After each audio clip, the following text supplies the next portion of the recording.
2월 24일 토요일입니다. 마가복음 6장 14절로 29절입니다.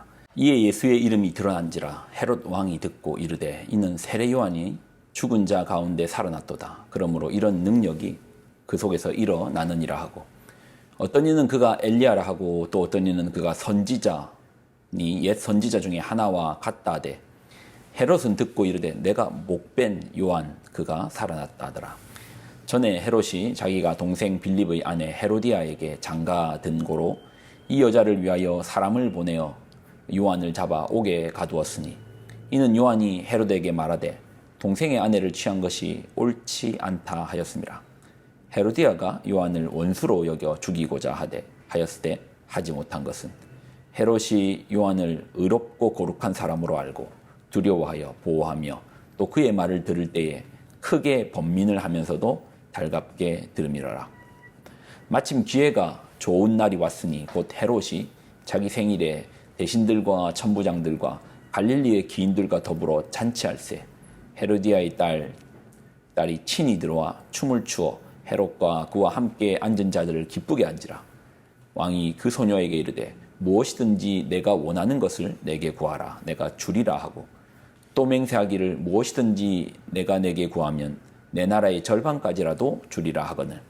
그가 나가서 그 어머니에게 말하되 내가 무엇을 구하리이까? 그 어머니가 이르되 세례 요한의 머리를 구하라 하니, 그가 곧 왕에게 급히 들어가 구하여 이르되 세례 요한의 머리를 소반에 얹어 곧 내게 주기를 원하옵나이다 하니, 왕이 심히 근심하나 자기가 맹세한 것과 그 앉은 자들로 인하여 그를 거절할 수 없는지라, 왕이 곧 쉬병 하나를 보내어 요한의 머리를 가져오라 명하니, 그 사람이 나가 옥에서 요한을 목베어 그 머리를 소반에 얹어다가 소녀에게 주니, 소녀가 이것을 그의 어머니에게 주니라. 요한의 제자들이 듣고 와서 시체를 가져다가 장사하니라. 아멘. 기도하겠습니다. 하나님 말씀을 오늘도 겸손하게 듣습니다. 말씀 속에 있는 지혜로 우리가 살게 하여 주옵소서. 영광을 드립니다. 예수님의 이름으로 기도드립나이다. 아멘.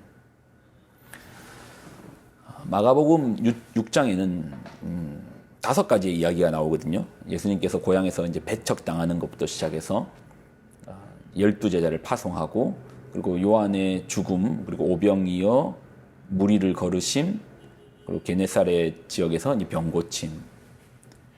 이 각각의 이야기가 따로 떨어진 것 같지만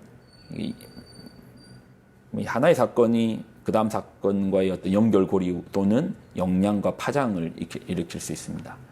예수님께서 배척을 당하시니까 예수님께서 12제자를 파송했고요. 12제자가 각 지방에서 예수님을 전하니 예수님에 대한 소문이 점점 커져서 헤롯의 귀에 들렸고, 그리고 예수님의 모습을 보면서 헤롯이 과거에 자신이 요한을 죽였던 사건을 이제 떠올리는 게 이제 오늘 본문이고, 그리고 헤롯에 대한 경계가 심해지고 오병이어의 사건으로 예수님에 대한 경계가 점점 이제 당국에서도 심해져서 예수님께서 이제 변방으로 또는 이제 게네사렛 지역으로 떠나는 모습도 다 연결되는 연결고리가 있죠. 하나의 사건이 하나로 끝나지 않고 파장과 영향력을 미치더라는 겁니다. 오늘 본문에서는 예수님께서 이제 고향에서 배척당하시고 제자를 파송하시고 예수님의 소문이 점점 들려서 이것이 헤롯의 귀에까지 예수님의 이야기가 전달되었습니다. 자, 14절입니다. 이에 예수의 이름이 드러난지라 헤롯 왕이 듣고 이르되 이는 세례 요한이 죽은 자 가운데서 살아났도다. 그러므로 이런 능력이 그 속에서 일어나느니라 하고, 어떤 이는 그가 엘리야라 하고 또 어떤 이는 그가 선지자라 하니, 옛 선지자 중의 하나와 같다 하되 헤롯은 듣고 이르되 내가 목벤 요한 그가 살아났다 하더라. 헤롯 예수님에 대한 소문이 점점 이제 커지니까 왕의 귀에까지 들립니다. 저 예수님의 현상을 유심히 바라볼 수밖에 없는 왕의 귀에도 이제 들려서 유심히 바라볼 수밖에 없는 상황까지 이제 오게 된 것이죠. 헤롯은 예수님의 이야기를 듣고 헤롯이 말하기를 내가 목벤 요한 그가 살아났다라고 말하는 겁니다. 예수님의 모습 속에서 헤롯은 자신이 죽인 요한을 떠올립니다. 그러니까 지금 요한은 존재하지 않습니다. 이미 과거에 헤롯에 의해서 죽임을 당했는데 헤롯은 그 요한을 예수님의 모습에서 보는 거예요. 왜 그렇게 헤롯은 예수님의 현상에서 요한을 떠올리는가? 뭐 예수님의 그 발음, 또 오름, 선하심, 이적, 기적 이러한 모습 속에서 요한의 모습이 보였다. 틀림을 틀렸다고 말하는 것은 쉬운 용기가 아니죠. 요한에게는 그런 면모가 있었습니다. 특히 이제 헤롯은 왕이지 않습니까? 절대 왕정 때의 왕은 사람의 생명도 뺏기도 하고 손가락 하나로 살리기도 하고 죽이기도 하는 권한이 있습니다. 오늘 본문에도 요한의 목숨이 헤롯의 말 한마디에 죽지 않습니까? 뭐 지금의 대통령이라 한들 그런 권한은 없죠. 뭐 사면권 정도 가지고 있지 사람을 살리고 죽이고 하는 권한은 없습니다. 그러니 왕정시대의 왕의 절대적인 힘과는 지금의 대통령의 힘과는 또 비교할 수가 없습니다. 헤롯은 사람을 살리기도 하고 죽일 수 있는 그런 권한을 가졌습니다. 그런 왕의 잘못, 아무리 잘못이라도 사람들이 함부로 말하지 못합니다. 말 한마디에 자신의 목이 달아날 수 있는 상황이 있으니 그 무게값이 얼마나 무거워요. 함부로 말하지 못합니다. 그런데 오늘 본문에 보면 헤롯을 향하여 요한은 잘못을 지적합니다. 18절로 20절을 보면 이는 요한이 헤롯에게 말하되 동생의 아내를 취한 것이 옳지 않다 하였습니다. 당신 틀렸다라고 말하는 겁니다.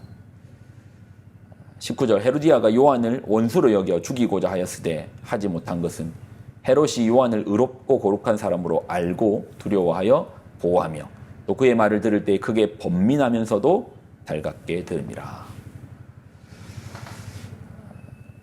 헤롯이 생각하는 요한은 의롭고 거룩한 사람. 분명 헤롯을 향해서 틀렸다라고 말하는데도 그 말을 그가 의롭기에 거룩하기에 두렵게 느끼는 거예요. 여러분 무엇이 왕을 두려움으로 끌고 갈 수 있겠습니까? 여러분 거룩함이 의로움이 그렇다라는 겁니다. 그러니 그의 말을 두려워하여 오히려 아이러니하죠. 헤롯이 요한을 보호합니다. 그리고 자신을 향해서 틀렸다라고 말하는 요한의 이야기를 들을 때 번민스럽죠. 그 틀림 앞에 번민하죠. 그렇지만 오늘 본문에 보면 달갑게도 들었다고 합니다. 사람이 그래요. 뭐 잔소리는 그런 힘이 없습니다. 잔소리는 아무런 도움이 안 되죠. 무게가 안 실리잖아요. 잔소리에 정말 비장함과 비중함을 가지고 우리가 잔소리하는 건 아니잖아요. 내 마음에 들지 않으니 이 말 저 말 하는 거니까 거기에 무슨 무게값이 있겠습니까? 오히려 나를 위해서 내가 불편하니 나를 위하지만 오늘 요한의 그 이야기 속에는 자신을 포기하고 자신의 생명을 걷는 그 무게값으로 그 틀림에 대해서 말하는 겁니다. 깃털같이 가벼운 잔소리랑은 무게값이 다르다는 겁니다. 목숨을 걸고 바른 말을 하는 요한, 헤롯이 그 말을 듣는 거예요. 바르다. 이게 참 쉽지가 않죠. 여러분 생각해봐도 참 쉽지가 않습니다. 잔소리야 우리가 너무나 쉽게 하죠. 근데 우리가 잔소리하는 대상을 한번 봐요. 우리가 좀 만만하게 여기는 대상을 향해서는 잔소리를 쉽게 할 수 있습니다. 그러니까 누군가를 향해서 쉽게 말을 한다라는 말의 이면에는 그 사람을 만만하게 본다. 근데 오늘 요한과 헤롯의 관계는 만만하게 볼 자격은 아니에요. 그 관계는 아닙니다. 요한의 생명을 뺏을 수도 있는 자 앞에서 요한은 생명을 걸고 틀렸다고 말합니다. 이게 정말 어렵거든요. 여러분들 이게 정말 어렵겠죠. 근데 말할 수 있습니다. 왜 말하죠? 틀림을 알기 때문에요. 틀렸다라는 걸 알기 때문에요. 사실 이제 정치적인 역학관계, 정치에는 역학관계가 있잖아요. 아주 첨예한 관계들이 있잖아요. 계산이 있잖아요. 이런 계산 속에서 헤롯은 권력의 정통성이 있는 헤로디아와의 결혼은 헤롯 입장에서는 정치적으로 나쁜 결정이 아닙니다. 그러나 요한은 이것이 틀렸다라고 말합니다. 무슨 기준으로요? 말씀의 기준으로요. 정치적 기준 아닙니다. 힘의 기준이 아닙니다. 말씀의 기준으로요. 그러니 요한이 틀림을 알고 아주 무거운 무게값으로 그 틀렸다고 말할 수 있는 용기의 근원은 그가 말씀의 기준으로 살았다라는 것이죠. 참 멋있습니다. 요한이라는 인물은 알면 알수록 멋있어요. 우리가 그의 인물됨을 또 따라가려면은 우리 안에도 분명히 말씀의 기준이 필요합니다. 말씀의 기준 앞에서 틀림을 틀렸다. 그런데 제가 볼 때 이렇게 우리가 잔소리로 하는 건 힘이 없더라고요. 뭐 나도 힘을 실지 않잖아요. 뭐 그 사람을 가볍게 여기고 무시하면서 하는 그 힘이 무슨 힘이 있겠습니까? 그렇지만 오히려 어려운 대상을 향하여서 틀림 앞에 용기를 내어 이렇게 말합니까? 그러면 헤롯 역시도 요한의 모습에서 예수님을 닮아 있는 모습을 본 것처럼 여러분이 그러한 결단력으로 발음에 대해서 도전할 수 있다면 누군가 여러분의 모습에서 예수님을 닮았다 할 겁니다.